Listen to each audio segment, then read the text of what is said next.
سبحان Perlu duit letak itu, letak je duit dalam tu. Nanti kita beli lagi. Dapatlah untung sikit.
Bismillahirrahmanirrahim. Assalamualaikum warahmatullahi wabarakatuh.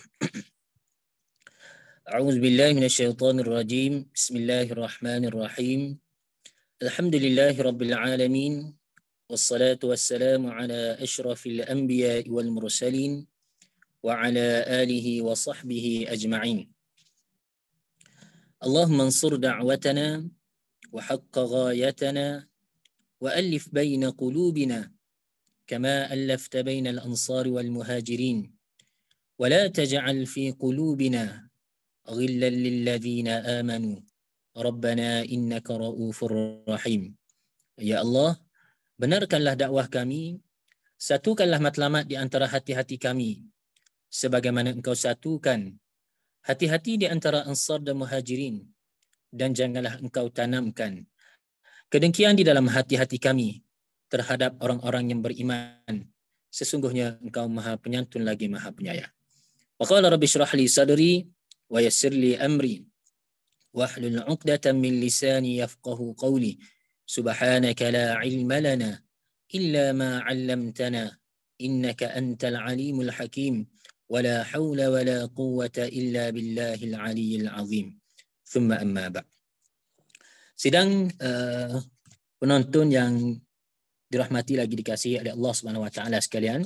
Pertama dan selamanya marilah sama-sama kita panjatkan setinggi-tinggi rasa syukur kehadap Allah Subhanahu wa taala di atas nikmat iman dan Islam dan juga kesempatan yang telah diberikan kepada kita, memilih kita untuk berada di dalam salah satu daripada taman-taman syurga, iaitu majlis ilmu pada pagi ini. Jadi insya-Allah untuk kuliah duha kita pada pagi ini, saya akan berkongsi berkaitan dengan tajuk Sirah Zulhijjah, iaitu sa'i antara Safa dan Marwah. Bila kita membicarakan tentang Zulhijjah, di sana ada cacatan ibrah, yang mana Hamka pernah ditanya mengenai sejarah kejatuhan Melaka. Apakah ayah percaya pada teori sejarah yang sejarah ini akan mengulangi dirinya?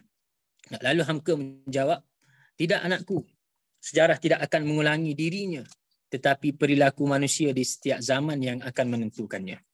Jadi, bila membicarakan tentang Zulhijjah ni, di sana ada satu lakaran sirah. Yang mana bila kita sebut saja Zulhijjah ini, pasti akan tertangkap di minda kita akan sesuatu hari yang pasti menjadi idaman buat semua umat Islam, iaitu mengerjakan haji bagi mereka yang mampu. Dan ia juga akan mengingatkan kita dengan hari raya Korban yang telah kita sambut beberapa hari yang lalu. Begitu juga dalam bulan Zulhijjah ni ada kisah tentang Hajar, Sri Kandi, isteri dan juga ibu. Yang mana peristiwa pertama yang ingin dirakamkan adalah kisah yang terjadi kepada Hajar, iaitu isteri kepada Nabi Ibrahim AS. Yang mana lakaran kisah ini juga yang pernah disebut oleh Nabi SAW. Ditanya tentang sa'i dari Safa dan Marwah. Hadis yang dinyatakan tentang perkara tersebut menyatakan demikianlah, merujuk kepada kisah Hajar berlari sebanyak 7 kali antara Safa dan Marwah semata-mata mencari air untuk anaknya yang kehausan. Berlari-lari anak sa'i yang dilakukan oleh umat Islam adalah sebagai salah satu rukun haji antara Safa dan Marwah. Jadi sejarah tidak mampu memadamkan bagaimana kentalnya hati, yakin dan iman yang tidak berbelah bagi seorang wanita, isteri dan juga seorang ibu. Sebagaimana penjelasan Ibnu Katsir dalam kitab Fathul Bari. Maka Hajar dan anaknya Ismail mengikut Ibrahim AS sambil bertanya secara berulang kali, wahai suamiku Ibrahim, kemana kamu mahu membawa kami? Apakah kamu mahu meninggalkan kami berdua di tempat yang tidak berpenghuni dan sahara kontang ini? Hajar merayu kepada Ibrahim berulang kali, namun langsung tidak dijawab oleh Ibrahim AS. Tanpa putus asa, Hajar bertanya lagi, apakah Allah yang memerintahkan kamu dengan hal begini? Lalu Ibrahim menjawab sepatah ya. Jadi setelah mana mendengar jawapan suaminya, itu Hajar AS dengan penuh yakin berkata, jika begitu, nescaya Allah tidak akan mensia-siakan kita. Jadi itulah kisah wanita bernama Hajar, yang mana Allah mengangkat ketokohan isteri yang patuh pada suami dan taatkan perintah Allah dengan memenuhkan perjalanan dan kesuguhan berlari-lari anak di antara Safa dan Marwah menjadi rukun haji. Hebat mana pun kita, gagah perkasa ataupun apa jua pangkat yang kita sandang, mahu tidak mahu dalam menyelesaikan ibadat haji, kita pasti akan melakukan apa yang pernah dilakukan oleh Sri Kandi, isteri dan ibu yang kental imannya dengan Allah yang bernama Hajar. Bahkan dalam kisah ini juga turut menceritakan berkaitan dengan Ibrahim, Ismail alaihissalam dan juga kisah penyembelihan. Sebagaimana firman Allah Subhanahu wa taala yang bermaksud, maka setelah anak itu, yakni Ismail, telah mampu berdikari, berkatalah Ibrahim alaihissalam kepada anaknya Ismail, "Hai anakku, sesungguhnya aku bermimpi bahawa aku menyembelihmu. Maka apakah pandanganmu?" Lalu jawab Ismail alaihissalam, "Wahai bapaku, lakukanlah apa yang diperintahkan itu. Niscaya kamu akan mendapati aku tergolong dalam golongan orang-orang yang sabar."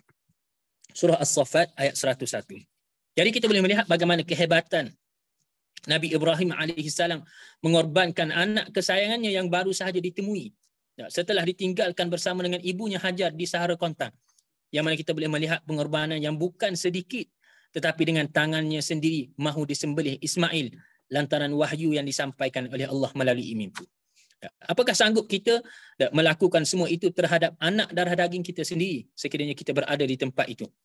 Dan jika tidak, kerana perintah dan ketetapan Allah, nescaya Ibrahim juga akan teragak-agak untuk melakukan penyembelihan tersebut.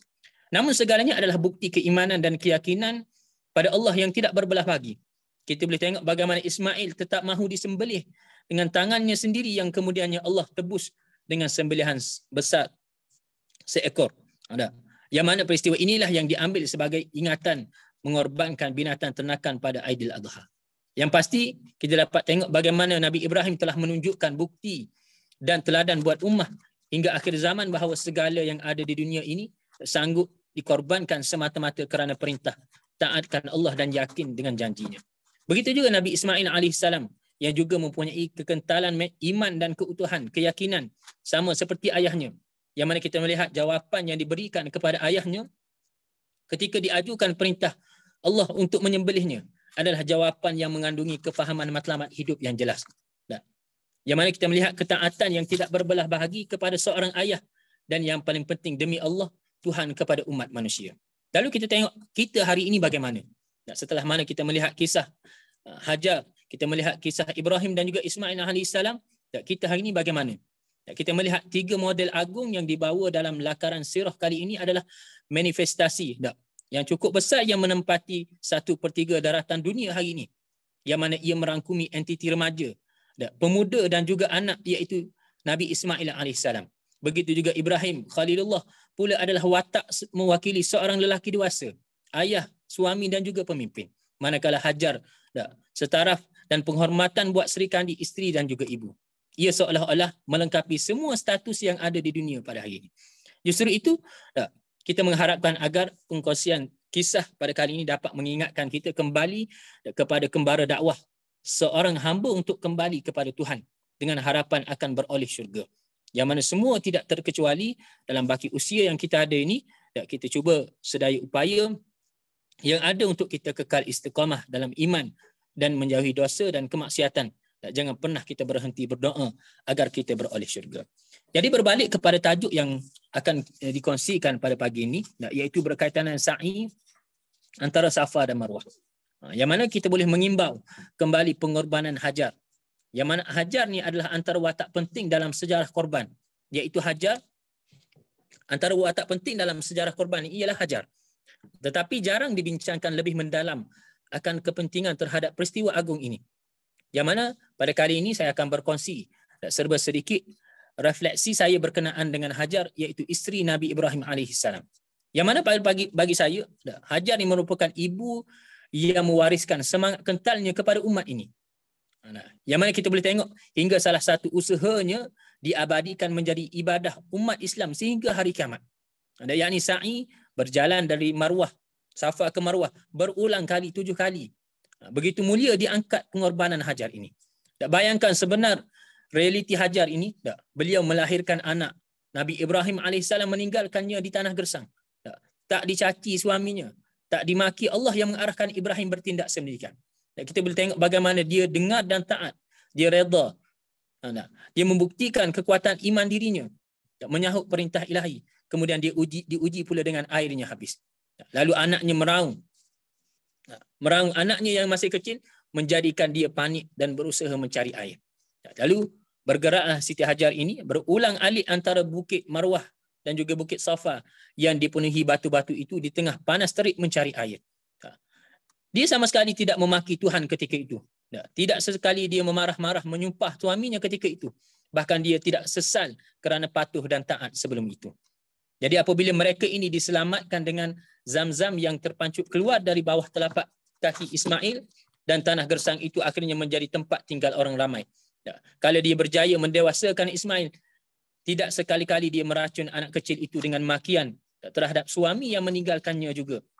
Juga Tuhan yang mengarahkan sedemikian rupa. Jadi kita boleh tengok bagaimana setelah sekian lama muncullah Nabi Ibrahim AS membawa kabar berat bahawa dia mendapat arahan agar Ismail ini perlu disembelih. Cuba kita bayangkan bagaimana ditinggalkan Hajar bersama dengan Nabi Ismail dalam keadaan sedemikian, lalu bila mana kembali, lalu membawa kabar agar Ismail ini perlu disembelihkan. Cuba kita bayangkan kalau kita berada dalam keadaan sedemikian rupa. Tapi kita boleh tengok bagaimana respon Hajar. Tidaklah Hajar ini meroyan. Tidaklah dia memaki suaminya, tidak pula dia menyumpah-nyumpah Tuhan. Bahkan dia dengar dan dia taat. Dia reda, yang mana itu membuktikan keimanannya. Ramai yang memuji bagaimana taat dan lembutnya Ismail apabila menerima perkabaran bahawa dia bakal disembelihkan. Tapi pernahkah kita tertanya, siapakah yang membesarkan Ismail ini dan mendidiknya sepanjang masa sebelum kedatangan Nabi Ibrahim AS? Bukankah Hajar yang membesarkan dia? Bukankah Hajar yang mendidik dia? Jadi hasil didikan Hajar inilah yang membesarkan Ismail. Ismail dapat menerima dengan baik arahan Tuhan ke atas dirinya dan bapanya. Yang mana kisah ini menjadi kisah pengorbanan agung yang mana teramat cantik dan indah yang menjadi teladan zaman berzaman. Kita boleh tengok bagaimana tanda Hajar tak membesarkannya dengan dendam dan kesumat dan penyesalan langsung. Besarnya, kita boleh tengok bagaimana besarnya peranan bonda kita. Hajar ini ternyata dia mempersembahkan kepada kita kekuatan jiwa dan minda yang sangat tinggi dalam mengharungi ujian dan gelora cabaran. Sambil kekal beriman dan terusan berkorban sebagai tanda ketaatan tertinggi kepada Allah. Kita boleh tengok bagaimana dia mempamerkan ketinggian imannya menghadapi pelbagai ujian, menghadapi pelbagai cabaran yang terpaksa dihadapinya saat ditinggalkan, kemudian saat Nabi Ibrahim dikembalikan untuk menyembelihkan anaknya. Jarang sudut ini dikupas dalam arus perdana saat ini ketika kita melalui musim Aidil Adha. Kebanyakannya bila mana masuk musim Aidil Adha ni, kebanyakannya cerita pasal korban. Jangan orang menyentuh tentang kisah Hajar ini secara lebih mendalam.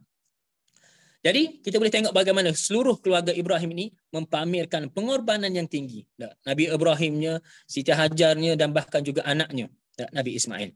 Apalah sangat ujian dan pengorbanan kita kalau nak dibandingkan dengan keluarga ini. Kita baru saja nak korbankan selimut kita tu untuk subuh, ataupun korbankan keseronokan hawa nafsu kita untuk mentaati Allah, dan itu pun sudah kita menggelepar tidak tentu hala. Nyatalah ada hikmah besar Aidil Adha ini dijadikan rutin tahunan Muslim. Setiap tahun kita menyambut Aidil Adha. Dan semoga pada musim Aidil Adha yang telah kita sambut beberapa hari yang lalu, kita kembali meneliti komitmen kita kepada kontrak syahadah, keimanan kita kepada Allah Subhanahu Wa Taala dan juga Rasulullah Sallallahu Alaihi Wasallam. Kerana nyata menjadi Muslim itu menjadi insan yang akan melakukan banyak pengorbanan. Bila kita jadi seorang Muslim, banyak pengorbanan yang perlu kita lakukan. Dan semoga kita semua mampu mencontohi Hajar, Ibrahim dan juga Ismail, sebuah keluarga contoh bagi orang yang mahu jujur beriman kepada Allah Subhanahu Wa Taala. Sidang penonton yang dirahmati lagi dikasihi oleh Allah Subhanahu Wa Taala sekalian. Bila membicarakan tentang Safa dan Marwah ni, Syekh Syarawi di dalam tafsirnya menyebut dua bukit Safa yang mengingatkan nostalgia lama bagaimana Sayyidatina Hajar, iaitu ibu Ismail, berulang alik antara kedua-duanya mencari air untuk anaknya selepas ditinggalkan oleh Nabi Ibrahim di sisi Baitullah Al-Haram. Bagaimana fikiran seorang perempuan ketika ditinggalkan suaminya bersama dengan anak yang masih kecil di tempat yang tidak mempunyai makanan dan sumber air. Cuba kita bayangkan apa yang bermain di fikiran dia. Jadi di sinilah ucapan Hajar yang masyhur, kepada siapa kamu serahkan kami? Adakah Allah yang perintahkan kamu sedemikian rupa? Lantas jawab Ibrahim, ya. Maka dengan penuh yakin, isteri Salahah itu berkata, kalau begitu Allah SWT tidak akan mengabaikan kami. Ya, isteri itu terkaya dengan Khalik daripada makhluk. Ya, sebagaimana firman Allah SWT yang bermaksud, sesungguhnya Bukit Safa dan Marwah itu adalah syiar-syiar Allah. Oleh itu sesiapa yang mengerjakan haji atau mengerjakan umrah, maka tiada apa-apa kesalahan baginya untuk berkeliling pada keduanya. Dan sesiapa yang mengerjakan dengan sukarela amalan yang baik, maka sesungguhnya Allah berterima kasih dan Maha mengetahui. Surah Al-Baqarah ayat 158. Dan sebab nuzul ayat ini, riwayat yang paling dekat dengan logik kejiwaan yang diambil daripada tabiat kefahaman dan pemikiran yang telah ditanam oleh Islam dalam jiwa angkatan pemeluk Islam yang pertama daripada golongan Muhajirin dan Ansar, ialah riwayat yang mengatakan bahawa sesetengah kaum muslimin itu merasa segan dan keberatan untuk berkeliling di Safa dan Marwah ketika mengerjakan ibadah haji dan umrah. Yang mana ini disebabkan berhala Asaf dan juga Na'ilah yang diletakkan di atas dua bukit itu. Lalu orang-orang Islam ini tidak suka dan keberatan untuk berkeliling di situ sebagaimana mereka berkeliling di zaman jahiliah. Lalu ujar Al-Bukhari, kami telah diceritakan oleh Muhammad ibn Yusuf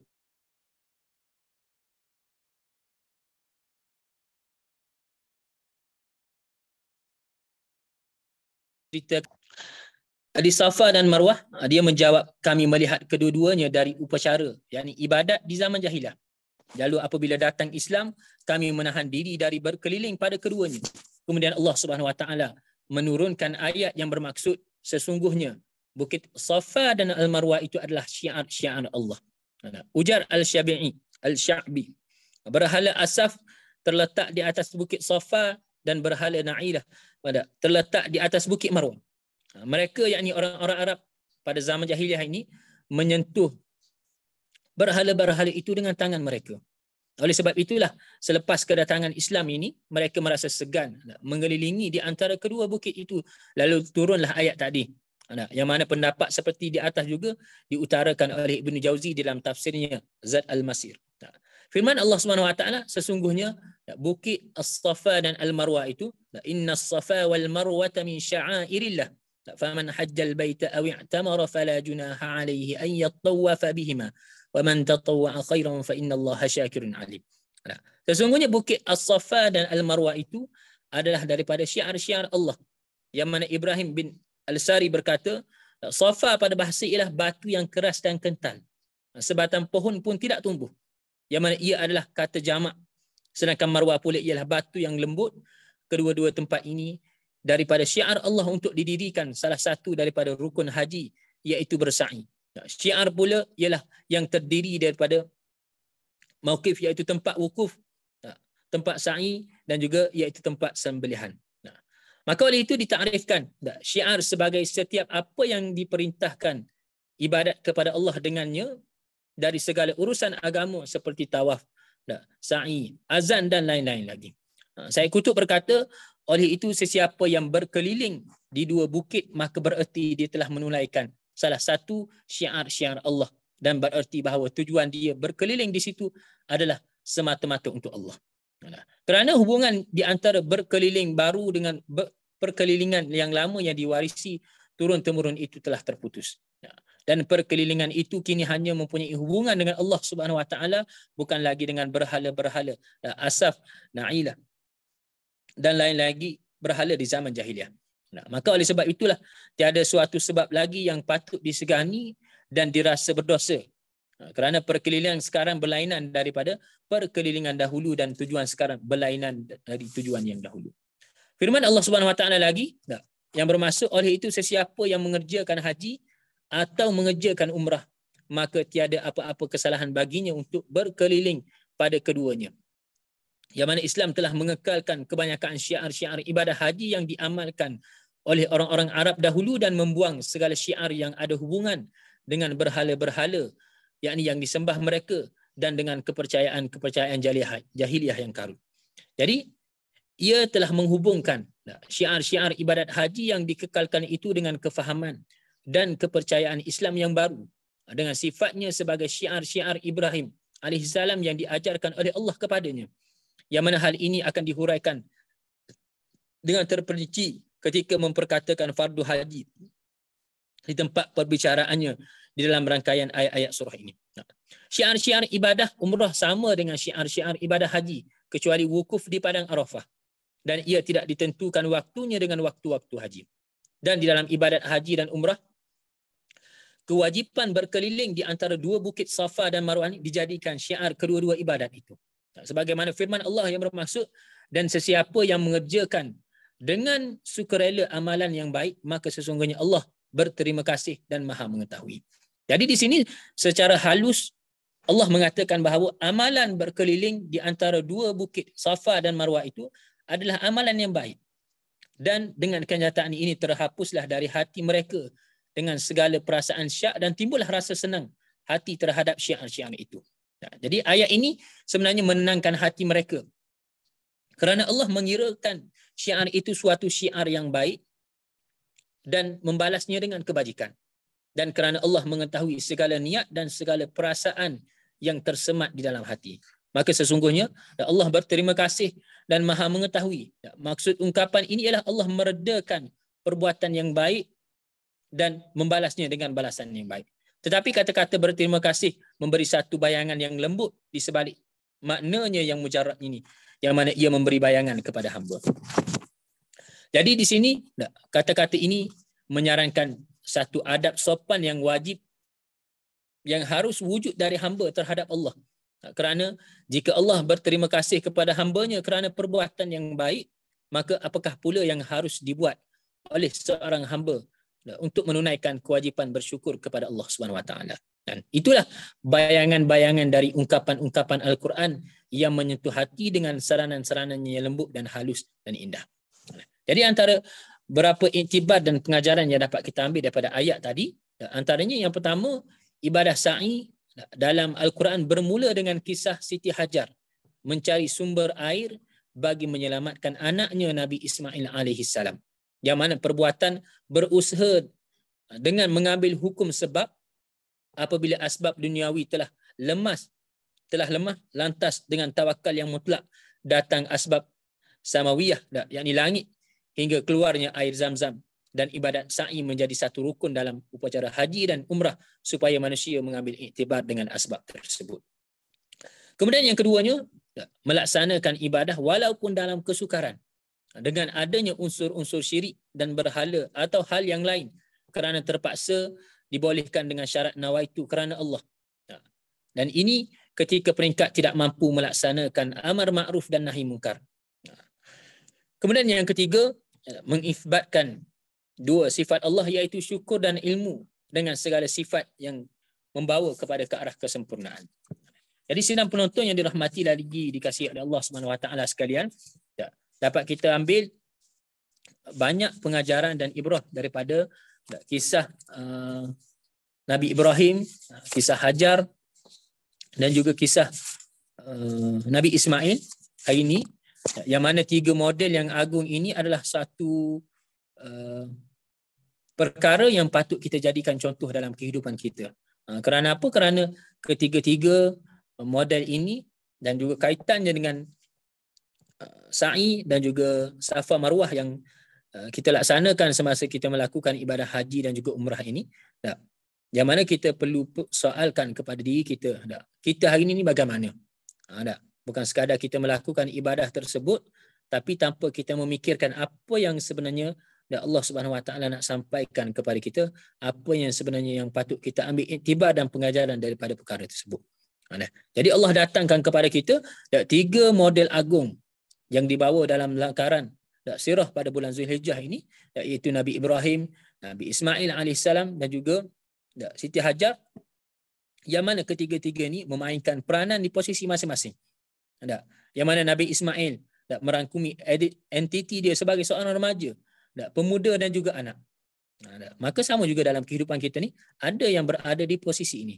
Begitu juga Nabi Ibrahim alaihissalam yang berada di posisi ataupun memegang watak mewakili seorang lelaki dewasa, seorang ayah, seorang suami dan juga pemimpin.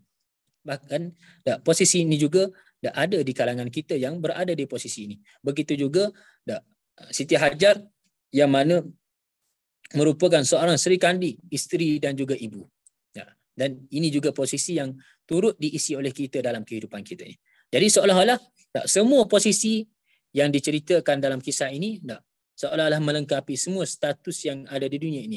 Tak ada orang yang terkecuali daripada posisi tersebut. Ada yang melibatkan pemuda, mungkin merujuk kepada Nabi Ismail. Yang dewasa, lelaki, suami merujuk kepada Nabi Ibrahim. Begitu juga bagi mereka yang perempuan, isteri dan ibu merujuk kepada Hajar AS. Jadi moga-moga dengan serba sedikit perkongsian kita pada pagi ini dapat kita ambil dan kita ingatkan kembali kepada kisah-kisah ini, bagaimana kisah seorang hamba untuk kembali kepada Tuhan dengan harapan beroleh syurga. Jika ditanya setiap orang, tak ada orang yang tak nak syurga. Semua orang nak masuk syurga. Akan tapi kita memerlukan satu contoh untuk kita ikuti dan kita teliti bagaimana cara untuk kita melakukan perkara yang sama. Maka moga-moga dengan perkongsian kisah pada kali ini dapat mengingatkan kita kembali kepada kisah bagaimana takwa seorang hamba ini untuk kembali kepada Tuhan dengan harapan akan beroleh syurga. Yang mana semua tidak terkecuali dalam kesempatan baki yang masih ada dalam usia kita ini, maka kita cuba berusaha sedaya upaya untuk kita kekal istiqamah dalam iman dan kita menjauhi dosa dan maksiat. Dan jangan pernah sesekali kita berhenti berdoa agar kita ni beroleh syurga daripada Allah Subhanahu Wa Taala. Jadi sidang penonton yang dirahmati dikasihi oleh Allah Subhanahu Wa Taala sekalian, itulah sedikit yang dapat dikongsikan pada pagi ini. Dan sebagaimana sabda Nabi, balighu anni walau ayat, sampaikan daripada aku walaupun satu ayat. Moga-moga apa yang disampaikan pada pagi ini dapat diambil ibrah, pengajaran dan juga manfaat, dan kita sampaikan kepada orang lain, khususnya kepada keluarga kita, anak beranak kita, saudara mara kita. Moga-moga mereka juga beroleh manfaat seperti mana apa yang kita peroleh meskipun mereka tidak ada bersama dengan kita pada pagi ini. Dan dalam hadis lain Nabi sebut antara amalan yang tidak akan putus bila mana kita mati adalah ilmu yang bermanfaat. Apa yang diceritakan pada pagi ini adalah perkara yang melibatkan satu syiar, perkara yang dinyatakan juga dalam firman Allah SWT, maka sudah pastinya ada manfaatnya. Maka rugilah kalau kita mendapat manfaat daripada perkongsian kali ini tapi kita tidak sampaikan kepada orang lain. Sebab kematian ni akan hadir tanpa kita tahu bila dan di mana. Sehari dua ni pun kita dah banyak mendengar berita-berita kematian saudara mara kita, dan boleh jadi saat kita juga akan bakal tiba. Maka dalam kesempatan yang masih ada Allah berikan kepada kita, maka kita manfaatkan sebaiknya dan kita menyampaikan ilmu yang bermanfaat, sebab bila mana kita mati pahalanya terus menerus mengalir kepada kita. Dan selain daripada itu, doa daripada seorang anak dan juga sedekah jariah. Pastikan kita melakukan ketiga-tiga perkara ini dalam kesempatan yang masih ada ni. Moga-moga dengan usaha kita ini yang akhirnya akan menyelamatkan kita bukan sahaja di dunia, bahkan juga di akhirat. Bila mati, terputus segala amalan kita. Kita tak boleh nak buat apa lagi melainkan kita bergantung kepada baki tiga amalan tadi, yang mana pahalanya terus menerus mengalir kepada kita sampailah hari kiamat. Dan moga-moga dengan asbab ini Allah memudahkan kita ni masuk ke syurganya, insya-Allah. Jadi rasa cukup sekadar tu pengisian pada pagi ini. Moga-moga apa yang dikongsikan itu bermanfaat untuk semua, insya-Allah. Ma asabaka min hasanatin fa min Allah wa ma asabaka min sayyi'atin fa min nafsih. Apa yang baik itu datang daripada Allah Subhanahu Wa Taala. Apa yang buruk itu datang daripada kelemahan diri saya sendiri. Hakikatnya semuanya datang daripada Allah Subhanahu Wa Taala. Aqulu qawli hadza wa astaghfirullahal azim li wa lakum. Wassalamu alaikum warahmatullahi wabarakatuh.